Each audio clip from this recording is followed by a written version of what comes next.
Hello everyone, another short today. The infamous 7 Mile yard sale is going on this weekend, so here's what I found. I've been out this morning, got me a nice porcelain Esso sign, and then Ford sign, a little seat, and then home lines.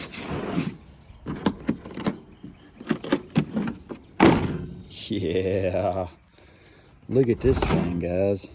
Let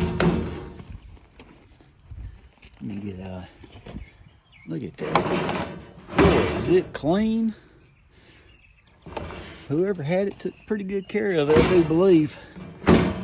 Guy said it ran, but you know, I didn't try. I ain't got no gas in it. But by a rope test, not bad.